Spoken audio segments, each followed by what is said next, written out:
Peace. Good morning, everyone. Welcome. Thanks for being here. Thanks for liking and subscribing too. So, I need to unplug that other microphone. There we go. That might improve my sound. So,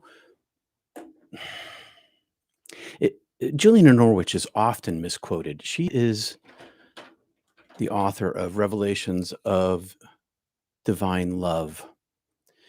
And she was a 1390, this was written around circa 1398, and she was an anchoress in England, which meant that she was living inside an enclosed cell that she built or had built for her, probably made of stone with a window to the outside world, but no door through which things could pass.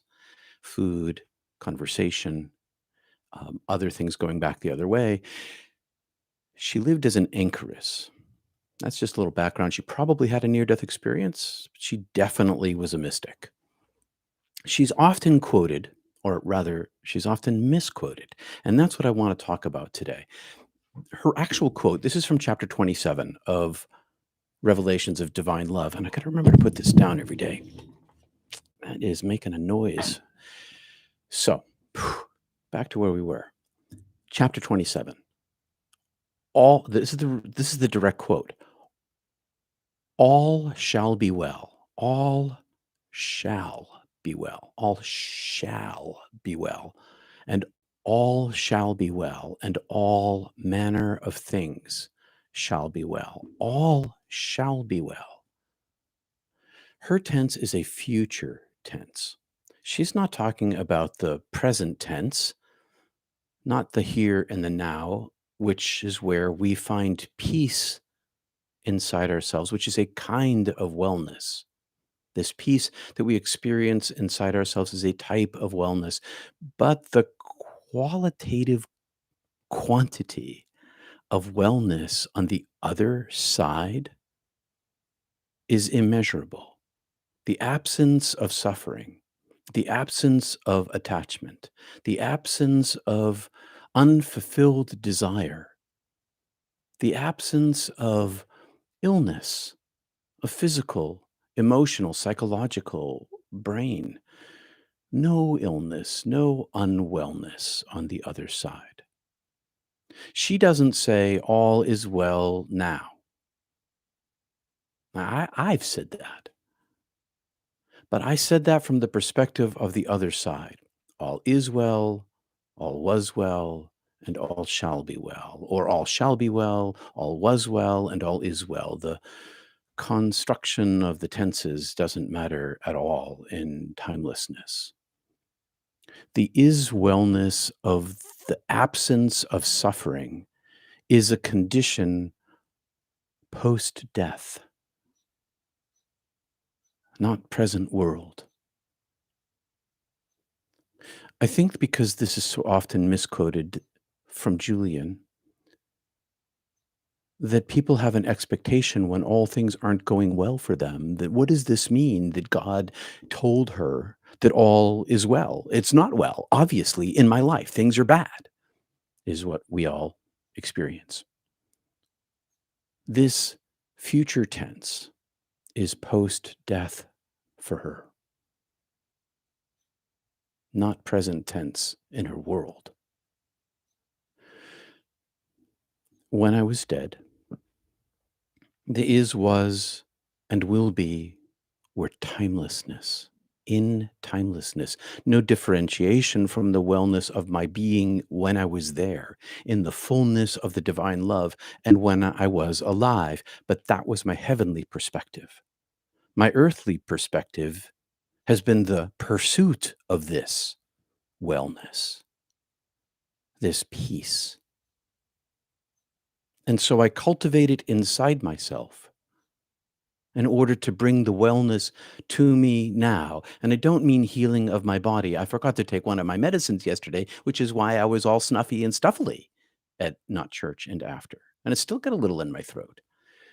Just forgetfulness, a little bit of suffering, not much, just a little tiny bit, but not wellness, not the absence of suffering, which is an entirely different thing. It's not on the scale of suffering. Wellness has no other scale than itself. There are no attachments to the wellness on the other side.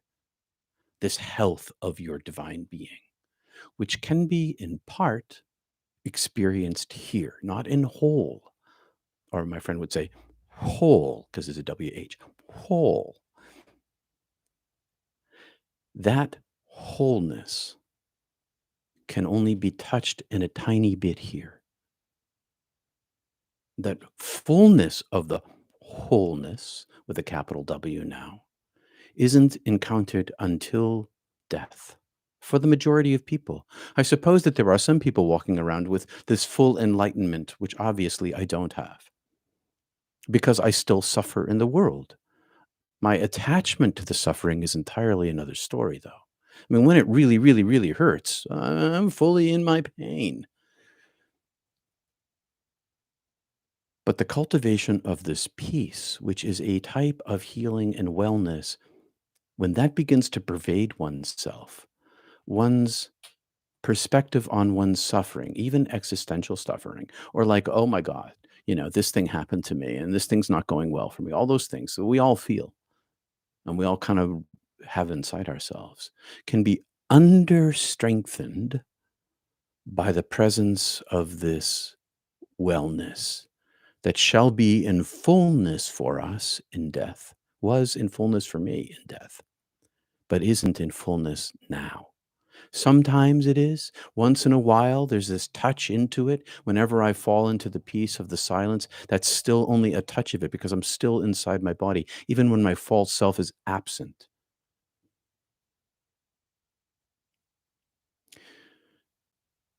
The practice in our Sangha, this gathering together of meditators, is specifically, for me at least, speaking just for myself, about the practice of the wellness.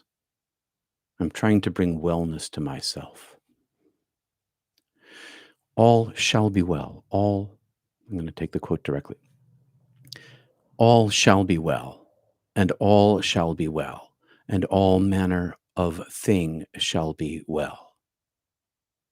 In death, I was in nothingness, but I was still somehow not the fullness. Even in the divine presence of this eternal being, where was, is, and shall be wellness was present for me, I was still limited. I was still somehow a thing, separate, even though I had experienced this oneness. It's paradoxical, my friends. This is what I want to say today. I hope that's helpful. A little distant from out intellect every now and then, and it's a good thing. Thanks for holding the space and meditation group. Thank you, Wendy, and welcome. Hi, Robert. Enlightenment is both known and permitted by the Trinity of this realm. Nothing is hidden, not even your thoughts and what you love most. That's totally, totally true. There is nothing hidden here. Nothing hidden here, and that's just the nature of this world. All right, my friends. Hey, Rob, Susie, Freetness. Good morning. I hope that's helpful to everybody. Okie dokie. I'm gonna ask Siri to set a timer. Hey Siri, set a 20-minute timer. Here I am. Here I am using AI again. All right. Where's my mask? Begin with 3 ohms.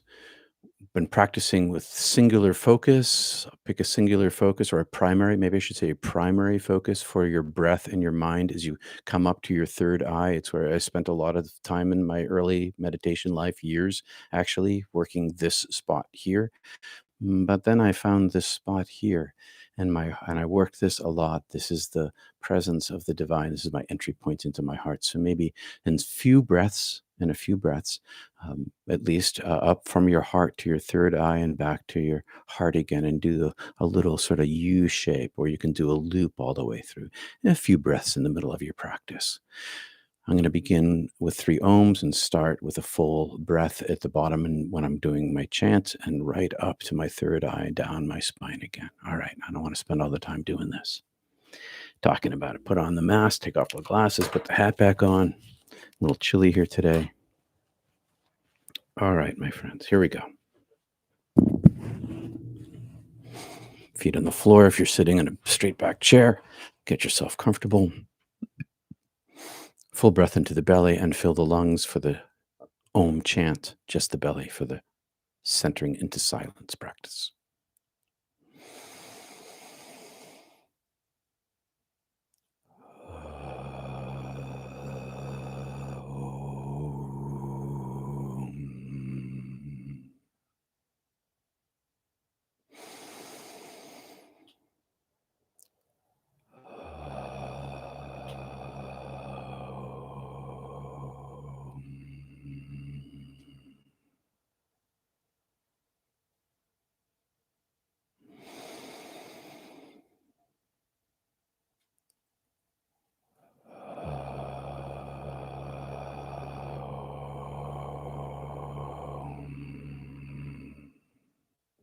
Centering practice. Chant your prayer when your mind wanders. Go back to your breath.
May wellness be yours, if only for a moment in your practice. May wellness be yours today, inside yourself with peace. I'll see you tomorrow at Zoom. Let's talk about the third eye focus tomorrow. Peace and love, everybody. Thanks for being here, liking and subscribing, etc. Peace. Seek God with all your heart. Seek Source with all of you, the whole of you. Peace.